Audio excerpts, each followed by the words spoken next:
Hello YouTube, it is Toy Adventures here again with another figure review, and today we're taking a look at something pretty special. It's finally here.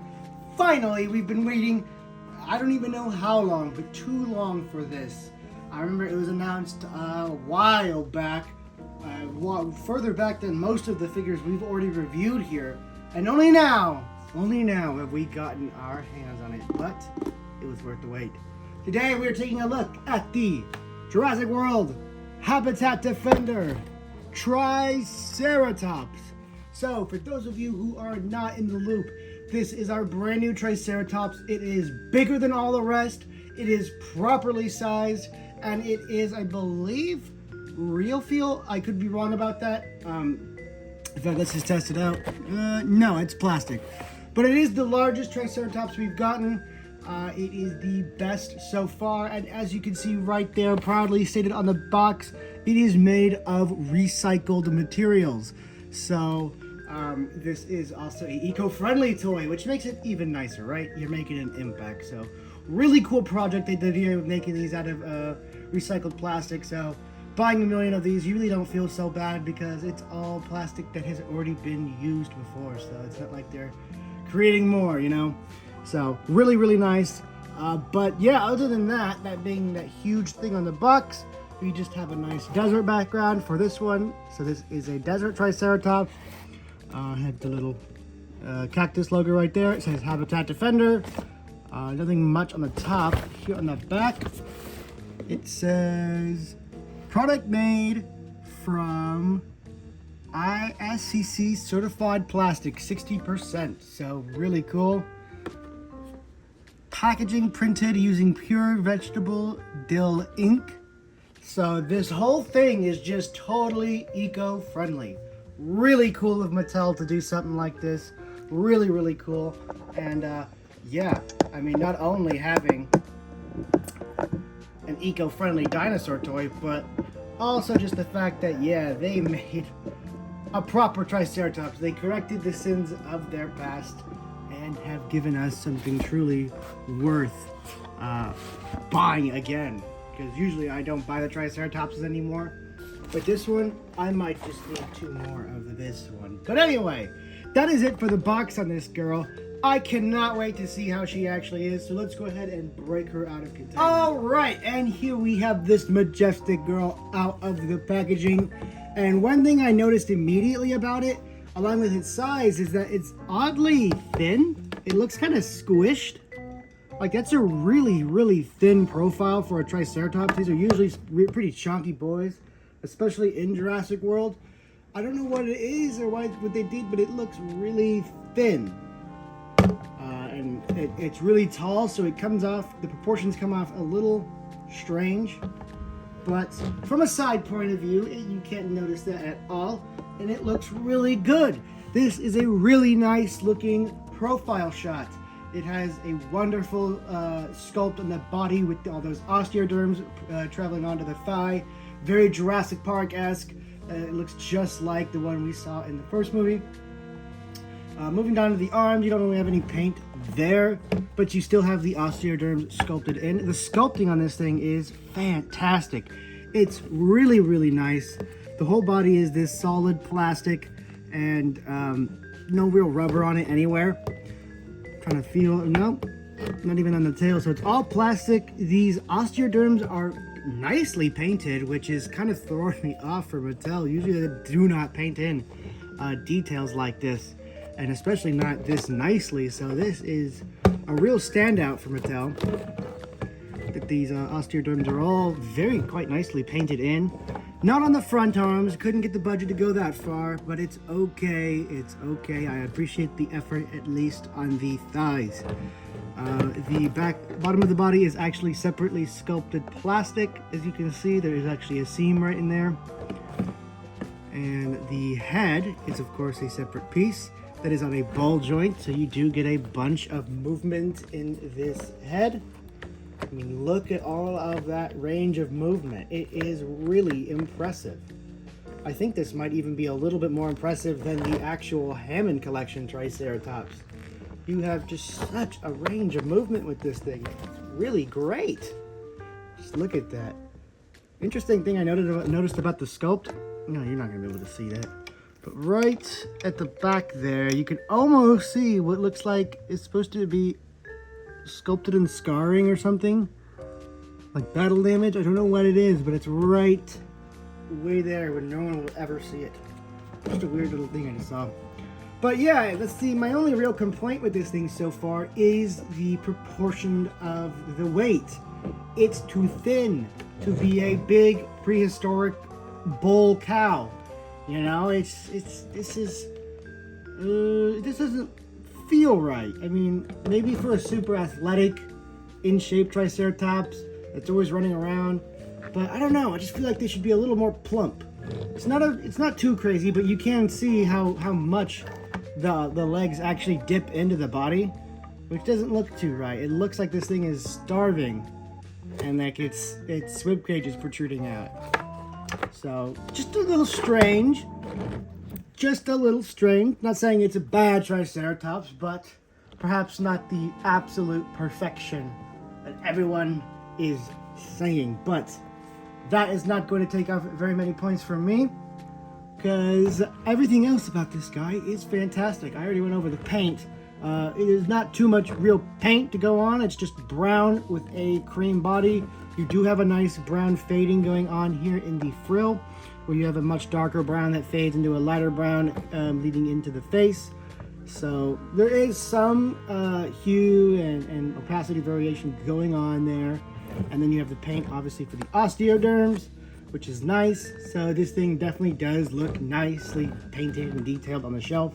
The Triceratops never really had a crazy design, so this is perfectly suitable in my opinion. This simple paint scheme, in fact, this more focused, simple, realistic paint scheme comes off a lot better than some of their other cheaper looks, where they have to add all these different colors and then the colors don't fade in right, and there's such harsh lines that it just doesn't look like realistic at all. This looks much better, much more realistic, and of course, much more in tune with the movie. So I actually love the paint on this thing, and I think it actually has perfect paint for Mattel wise. This is a perfect paint job. Of course, I cannot forget to mention the mouth is actually articulated. This was one of our major complaints with the Hammond collection, that in a movie scene where it's all about Sattler putting her little tool in the mouth and her little flashlight in the mouth to see what's going on with the Triceratops, that the Hammond collection, line posed about posability, didn't have an articulated Triceratops mouth. It's a small detail, but it's a crucial one, and it really fumbled that figure. That and its size just made that figure really subpar, especially for the Hammond collection. Subpar on its own as a Triceratops figure. Better than the rest because it's articulated, but not what the Hammond collection should have, been. There's kind of a quality standard built up for that. Correct size, posability, and that really didn't fill out either of them. Where this one, where it's not as posable, you don't have knee joints or ankle joints or anything like that, it fills out the size. The articulation is enough to play with, definitely enough to play with and even pose to a certain extent. And the paint is just fine, if not just as good as the Hammond collection. So I really think this is the new perfect Triceratops. Now, while I did say I don't think it is a perfect toy in terms of the Mattel line, obviously this is the best out there. And in terms of Jurassic Park in general, well, I do actually think this is better than the Kenner, and we will compare it to the Kenner Triceratops in a bit. But I do in fact think this is better than Kenner's Triceratops. It is a better sculpt, while Kenner's is rubber, and that is infinitely cool. And that is infinitely cooler than having plastic skin. Yes, I will give it that. It's not a, obvious better. It wins out in certain other degrees. Like this one has a better sculpt. It has more movie accurate paint, while not a better paint job, because Mattel's Kenner's was crazy good. It has a better sculpt, has more articulation, and it just looks more like how it did in the movie. So that's my opinion on that. I do think this is the best Triceratops we've gotten so far, but it is not a perfect, only held back by its odd proportions, which is really strange because it just looks odd to me. Maybe I'm crazy and you guys think this looks completely normal. I just think it looks a little thin. I can't put my finger on it. All the Triceratopses have had pretty thin bodies up to this point, but they've been so small that you can't really notice it. But for how tall this guy is, the body width just isn't really there. This almost looks like a subadult or something, or a starving Triceratops. But other than that, articulation-wise, like I said, all you get is really these arms. You move forward and back. That's the range of the movement on the arms. They do not move in and out. Well, they do a little bit, but hardly. Forward and back right there. It does not even move a little bit after that, so these are locked in place, which is fine by me. It means the legs will never have standing issues, but it also means they're not nearly as articulated. But they're not really that articulated anyway. That's about the extent of posing you're going to be able to do with this thing. Of course, like I went over with the head is super nicely done with the ball joint, so you get a ton of movement. It rotates. You get Exorcist Triceratops. It can look left, right, real nice, look up, look down. You get a full range of movement with this thing. You have it want it maybe scratching its shoulder with its frill. You can. I absolutely love this. And of course the tail is just on a little rotation thing. It's hardly even articulation, it's just there because it is separately attached to the box. You do get a scan feature. Of course, Mattel has to have the scan feature, but at least this one is not very intrusive. You don't really see it too well. So that is nice. Of course, I would always prefer it on the bottom of the foot. There, look, see, there's the logo. And there's the free spot where the foot scan should have been. Remember the days? Remember the days. So, anyway, that's pretty much it for this Triceratops itself as a figure. Now we're going to get into size comparisons, because that is mainly the gimmick of this particular toy, is that it's finally an in-scale Triceratops. So let's just see how in-scale it truly is. First, we're going to take a look at it compared to other Triceratopses, and then we're going to take a look at it compared to other dinosaurs. So here we have her with the original Triceratops. Obviously this isn't the original brown one, but it is the exact same toy, just a different paint scheme. And you can already see the intensely dramatic difference in size. This one is straight up made like a little baby compared to this one, like a little subadult. Compare the size right there, a little better. To see just how absolutely dwarfed and how truly undersized our Triceratops really was. Very, very, very apparent now. And of course, we're gonna do it with the Hammond collection, the, fallen child. And now seeing these two right next to each other, I think, honestly, the Hammond collection's paint looks almost a little too busy. Just a little bit, to the point where I think the Habitat Defender, well, more simplistic. I do like the Hammond collection has the light brown fade throughout the entire body. I just think the Hammond collection looks better. But that being said, it makes the Hammond collection look really nice as a young adult right next to this one. So I think these two go together really nice as a mama or papa and a youngster, because they have this very similar paint scheme. They have a very similar sculpt. And yeah, I just think they look really nice together as like a youngin' and a papa. And of course, we have to take a look at Kenner. So let's see how it compares to Kenner. And look at that, it dwarfs even Kenner. Once our biggest and most impressive Triceratops, I do honestly think, has been dethroned. I mean, just look at the sculpts on these two. Yes, I will always adore Kenner. They are classic, infinitely classic. These figures are pure magic, but in terms of raw toy strength, sculpt, paint, again, paint is pretty much on Kenner's side, but not movie accuracy wise. But sculpt and just overall accuracy to the movie, the new one is better. It is better. It looks more like a proper Triceratops. It looks more like the Jurassic Park Triceratops. This one has really nice rubber skin, which is infinitely cool. You have the dino damage, which is always cool. You have the gimmick where the head trots up. This one doesn't have a gimmick, but I honestly like that a little more because I prefer the articulated head to the gimmick head, which, if you didn't know, this one squeeze the body and the head. So this is the comparison. They are of similar masses, but the Mattel one wins out. There is a new king in the Jurassic World toy line in terms of Triceratops, and Mattel has taken that spot once again. So now we're gonna see how this Triceratops stacks up against others in this toy line. T-Rex, humans, and vehicles. Let's see. Alright, starting us off with a human. Here he is compared to Dr. Grant. Here she is. Absolutely dwarfed. Absolutely dwarfed. And this just looks so great right here. I love this. Now, of course, she's a little big for the whole scene where she's like all sick and whatnot. And sadly, you can't even recreate it because she can't fully lay down because of the way her legs lock up, which I wish they didn't do. Another kind of fumble up on this thing.